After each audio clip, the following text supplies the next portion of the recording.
Em março de 2024, o Senado Federal completa 200 anos. E nessa entrevista, nós vamos falar sobre a participação das pessoas negras nesses 2 séculos de história do Senado. Quem foram os parlamentares negros que ocuparam as cadeiras da Câmara Alta do Poder Legislativo? Que leis foram aprovadas aqui e que tiveram impactos nas vidas dessas pessoas? E o que o futuro da instituição reserva para a população negra do Brasil? Sobre isso, eu converso agora com o senador Paulo Paim, do PT do Rio Grande do Sul. Senador, bem-vindo ao programa Cidadania. Muito obrigado pela sua presença.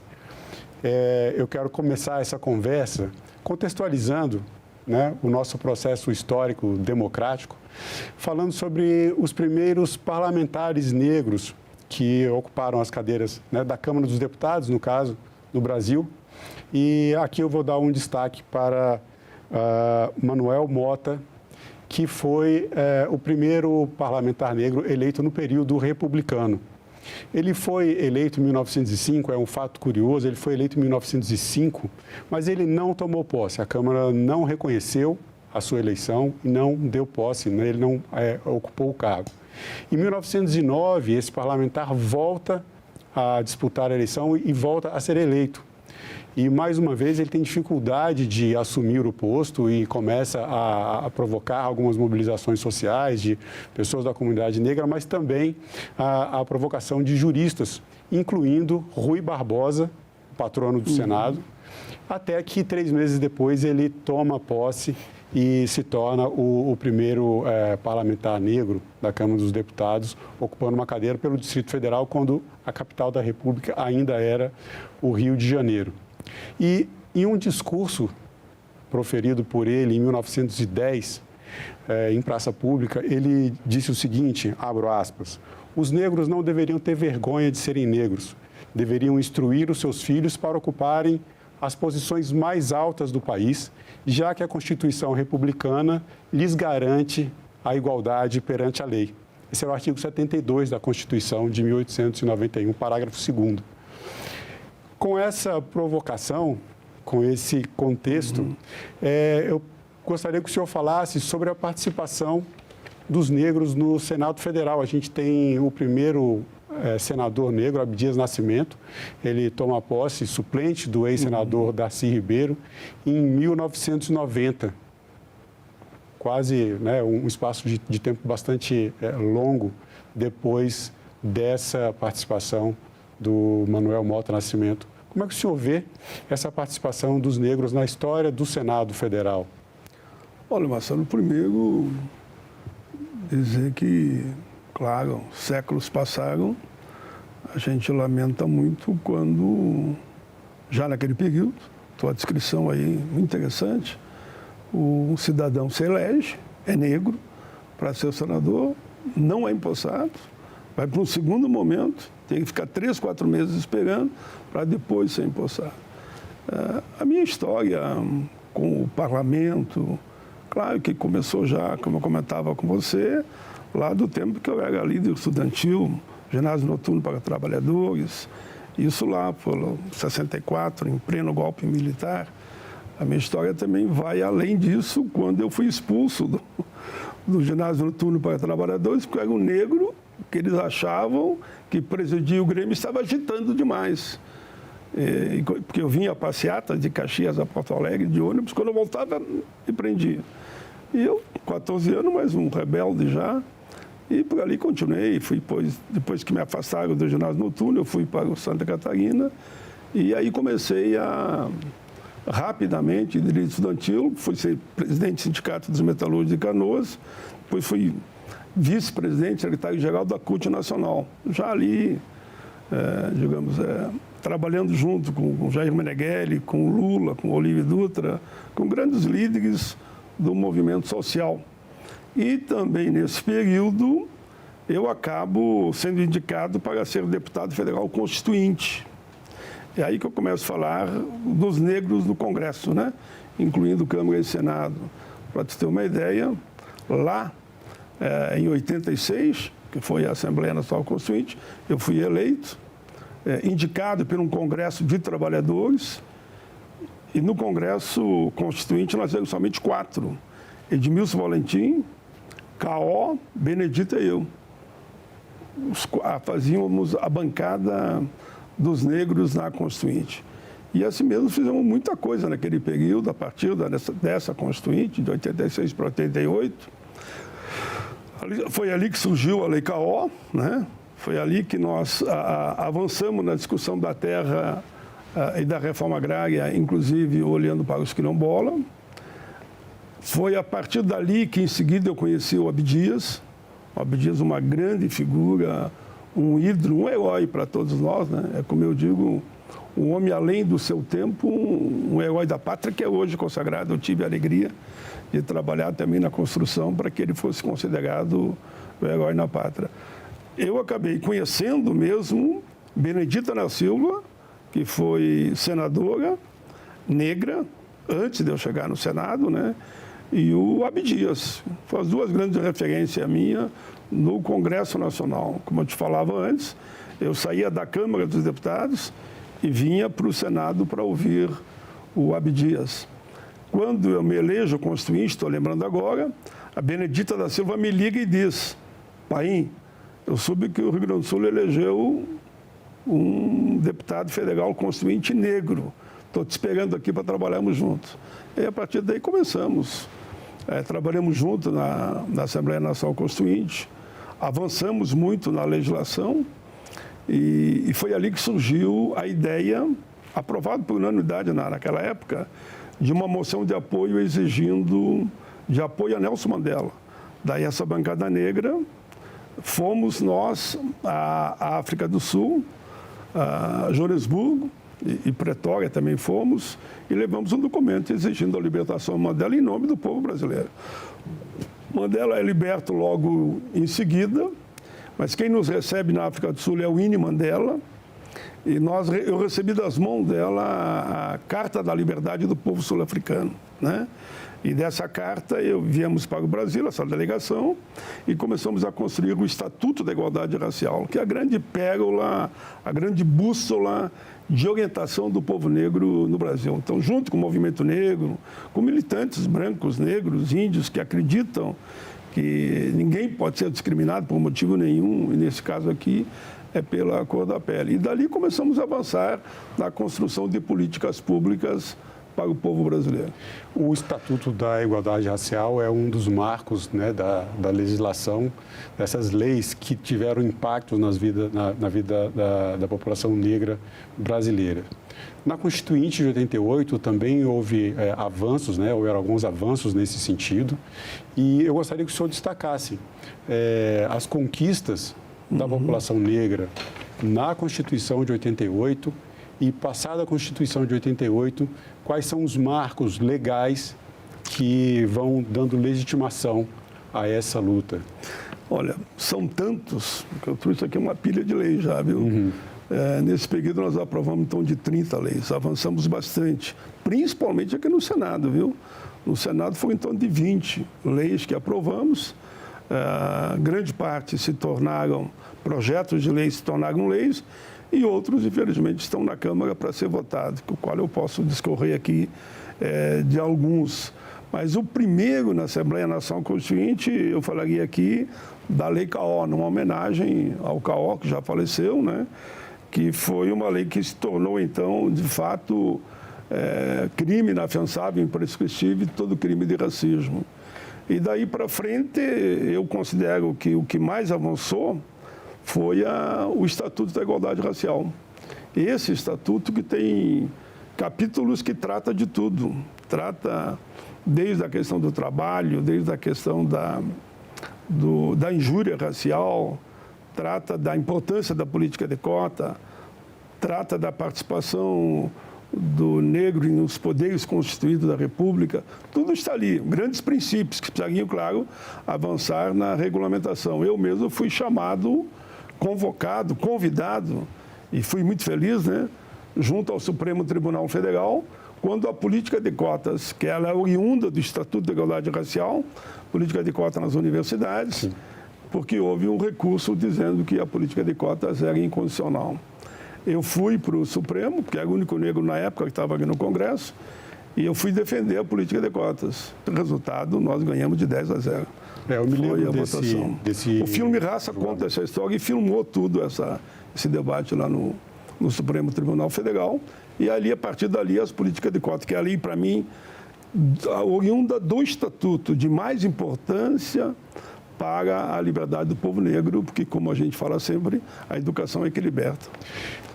Inclusive, teve também, né, projeto de lei aprovado para instituir, né, dentro da grade do currículo escolar obrigatório, a história das populações africanas, a história do povo negro como parte da história brasileira. Agora, voltando um pouco na referência que o senhor teve aqui, Abdias Nascimento, primeiro senador negro, ele foi suplente de Darcy Ribeiro, tomou posse em 1990. Isso. Ele usava... 2 anos depois da Constituinte. Isso, e ele usava um termo que era o mito da democracia racial, para falar justamente sobre essa falsa impressão que muita gente tem de que não existia racismo no Brasil, de que não existe racismo no Brasil.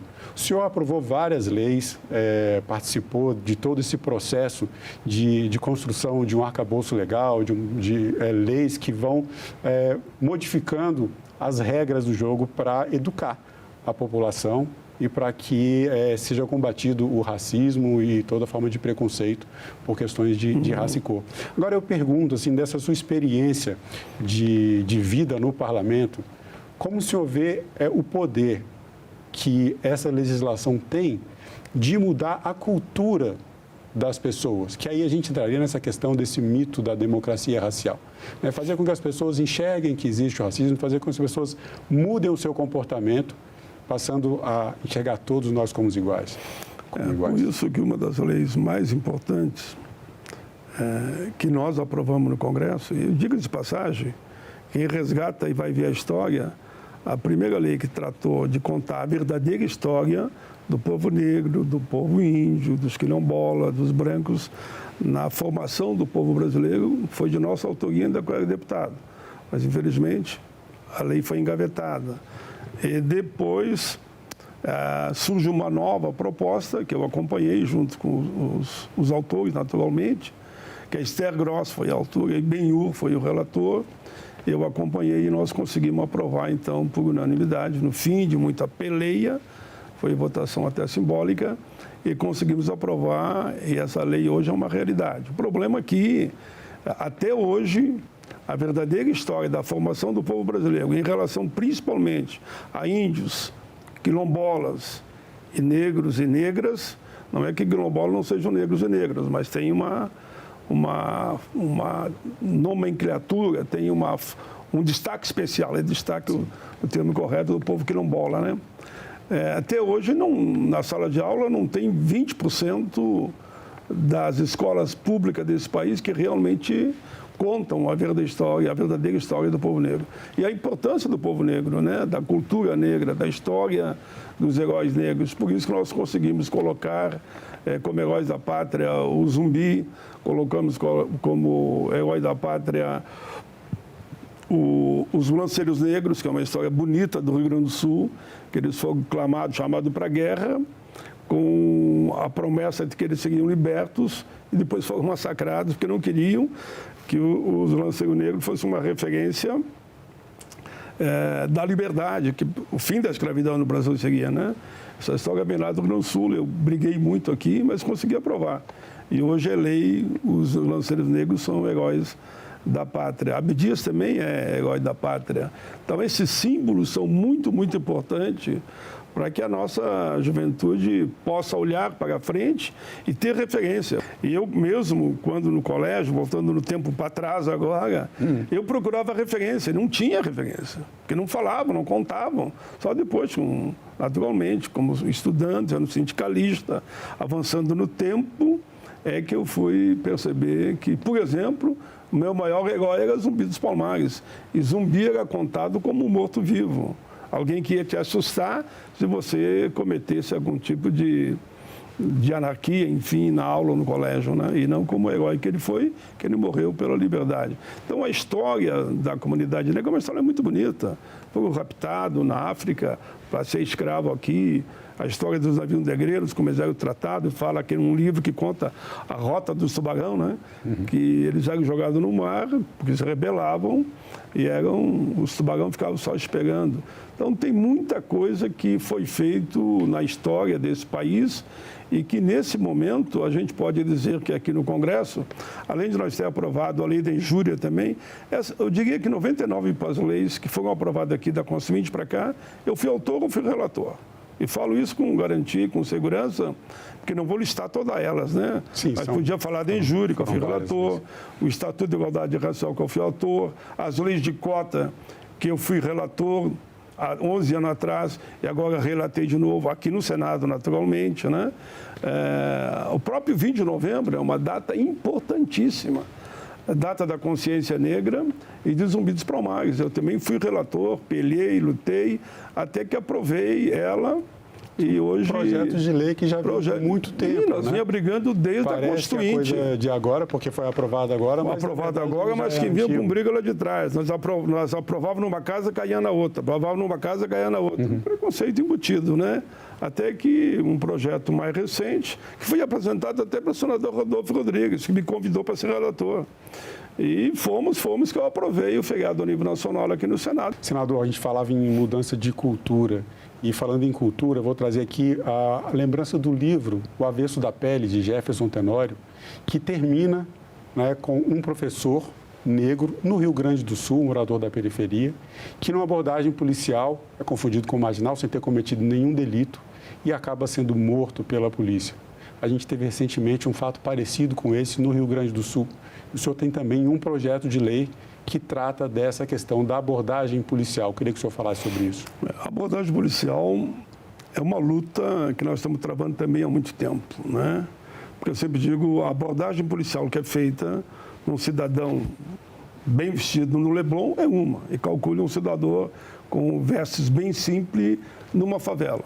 Então, a abordagem policial tem que mudar, o mundo todo está mudando já, está com essa discussão. E no Rio Grande do Sul tivemos 2 casos, nos Estados Unidos tivemos um recentemente também. A abordagem policial, o que nós queremos? Que ninguém está contra, porque é policial, ou alguém já disse, a favor do bandido e contra o policial. Não, nós precisamos de segurança pública. Nós queremos que nas escolas, nas academias, onde se formam, onde estudam, onde se preparam os policiais, seja explicado o que é a abordagem policial sem o preconceito, sem racismo, sem achar que é do bem ou do mal porque é preto ou porque é branco. Esse é o objetivo da abordagem policial, que já aprovamos por unanimidade. O Major Olímpio, que faleceu, me ajudou. Que eles, pai, muda tal artigo que eu te ajudo. E eu mudei e aprovamos aqui no Senado por unanimidade. Está lá na Câmara, há um apelo da sociedade para que essa proposta seja aprovada. De novo, o Reginete Bispo, minha suplente, está como relatora da matéria. Eu tenho muita esperança que a gente consiga mudar a forma como é feita a abordagem policial, seja na área pública, seja na área privada, aqui no Brasil, onde a pessoa é de cor preta, onde negros e negros são discriminados, está comprovado. Esse caso do Rio Grande do Sul, o cidadão leva uma facada, chama a polícia, porque quem deu a facada era branco e ele era negro, ele foi preso e o outro saiu caminhando tranquilo para o seu apartamento. Veja que situação. Por isso que a abordagem policial é fundamental que a gente aprove ainda esse ano, espero eu, aqui no Congresso. O Senado fez a sua parte. Senador, esse caráter simbólico de algumas dessas leis, como essas que colocam algumas personalidades negras como heróis da pátria, eles têm talvez tenham aí esse potencial de mudar um pouco essa cultura do preconceito, a cultura do racismo e assim modificando a sociedade, que é o que se espera com a produção dessas leis. A gente teve em 2022 o primeiro censo de IBGE, em que a maior parte da população brasileira se declarou parda, e também verificando de 2010 para 2022, a quantidade de pessoas que se declararam negras aumentou de 7,6% para 10,2%. O senhor entende que esse movimento, já que o censo é autodeclaratório, mostra uma mudança de comportamento na nossa sociedade e uma assimilação dessa nossa identidade, que também é negra? Naturalmente, o povo negro, ele foi ensinado pela cultura europeia que se colocava nesse país que a cor preta era feia, né? De que não deveriam se assumir como negros e negras, que era um povo só, uma cor só. Não é verdade. É branco, é amarelo, é negro, enfim, é negra. E essa discriminação hedionda sempre foi muito pesada, né? Sobre principalmente indígenas, tem que ser dito isso. Sim. Tanto que mataram a maioria, né? Hoje nós temos que, em relação àquilo que era no passado, deve ter em torno de nem 10% de índios, né? Negro, nós somos hoje em torno de 54%, porque a comunidade negra foi cada vez mais assumindo a sua negritude. É como eu digo, para ser negro não é só dizer sou negro, tem que assumir a sua negritude e caminhar de cabeça erguida e buscando os espaços que nós temos de direito pela capacidade na sociedade. Por isso que hoje você já vê, graças à política de cotas, que eu tenho a satisfação de ter sido um dos proponentes no Estatuto, porque ali surgiu, nós temos médicos, advogados, engenheiros, arquitetos, enfim, de todo o setor da sociedade, nós temos negros e negras. Claro, não é o percentual que nós gostaríamos. Por exemplo, temos muito poucos negros no Congresso Nacional, tanto na Câmara como no Senado, mas crescemos. Nós tínhamos a bancada, como eu dizia para você antes, da igualdade racial, da comunidade negra, enfim, da bancada que lutava contra os preconceitos, nós éramos 4. Hoje temos em torno, pelo menos na frente parlamentar, inclusive que eu sou um dos coordenadores, a Dandara na Câmara, só que no Senado, na frente parlamentar mista, na Câmara está em torno de 147 assinaturas e aqui no Senado em torno de 40 e poucas assinaturas. Claro que não é só negros. Sim, negros são muito poucos, mas tem simpatizantes, como o próprio Rodrigo Pacheco, foi um dos primeiros a assinar. Quando eu pedi para o presidente, assino sim, sou totalmente contra toda forma de racismo e preconceito. Ele tem me ajudado muito aqui no Senado para aprovar essas leis. Mas eu queria dar um carinho especial para o 20 de novembro. 20 de novembro foi uma luta para aprovar, mas conseguimos aprovar. Eu fui relator no Senado e lá na Câmara foi a Reginete Bispo, que é minha suplente e que virou deputada federal, ela foi relatora e conseguimos aprovar. Essa lei, ela visa que 20 de novembro, que era chamado Dia da Consciência Negra, agora é Dia da Consciência Negra e de Zumbi dos Palmares. Sim. E no relatório eu fiz questão de botar Zumbi dos Palmares. É um dia de reflexão nesse país, e eu digo sempre, não é só para negros. Um dia de reflexão do preconceito, por exemplo, em relação às mulheres. Nós somos o país que mais mata mulheres. Do feminicídio, a maioria são negras. O preconceito contra as pessoas com deficiência, o preconceito contra idosos, o preconceito contra LGBTQI+, enfim, é um dia que o país para olhar a sua história, pensar o presente e projetar o futuro. Esse país só será um país de primeiro mundo, como dizia Martin Luther King, por exemplo, que também é considerado feriado nos Estados Unidos, dia da sua morte. Martin Luther King dizia, eu sonho com um dia onde negros, brancos, índios, enfim, todos os segmentos sentem a sombra da mesma árvore e dividam na mesma mesa o pão de cada dia. Quer dizer, o dia que caminharmos juntos e deixarmos de lado esse crime hediondo que é o preconceito e o racismo, nós vamos avançar muito mais com a qualidade de vida para todos. Para todos. Vou te dar outro exemplo que eu acho importante. Eu fui um grande defensor da política de cota e existe, não só por mim, por todos aqueles que lutaram, né? Ninguém faz nada sozinho. A política de cota, eu digo que é um exemplo, me permita que eu diga ainda, porque muitos vendem a imagem que a política de cota é só para negro, para índio, e pronto. Não é verdade.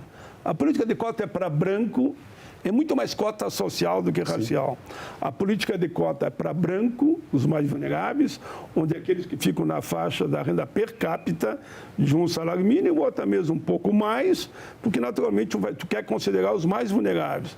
Branco, negro, deficientes índios e ainda quilombolas. Todos estão colocados. Recentemente teve uma colega minha que disse, eu estou aposentada, ganho salário mínimo, minha filha queria tanto fazer a universidade. A filha dela é branca, de olhos azuis e o cabelo até meio avermelhado. Né? É mais do que loira, né? Digo, sim, mas por que ela não entra na política de cota pelo salário que você ganha? Não, isso que é só para negro. Eu digo, Varay se inscreva. Diga que fui eu que falei, que foi o relator da política. Não é que ela foi, se inscreveu e a menina vai ser, está se matriculando agora na política de cota em Porto Alegre, na Federal do Rio Grande do Sul.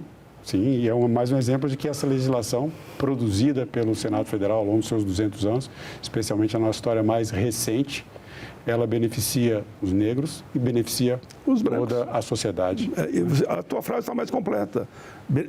As pessoas não entendem que o racismo é ruim para todos.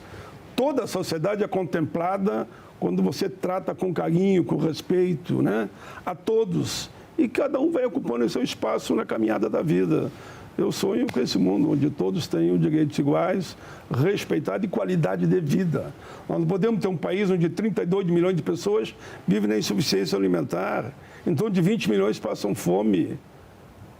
Então, essa luta é uma luta permanente de todos, brancos, negros, índios, enfim, LGBT, mulheres, caminhando juntos para um país melhor para todos. Senador Paulo Paim, eu quero agradecer mais uma vez a sua presença no Cidadania. Muito obrigado pelo seu tempo e pela entrevista. Eu que agradeço, Marcelo. Satisfação dialogar com você. E você é um conhecedor da história. Você voltou lá há 200 anos atrás e foi construindo e jogou a bola para mim aqui no meio de campo para poder fazer o gol. Um abraço. Muito obrigado. E eu agradeço também a você que acompanha a programação da TV Senado. Assine o canal da TV Senado no YouTube, ative as notificações e acompanhe toda a produção do Poder Legislativo diretamente da fonte. Na TV Senado, democracia é todo dia.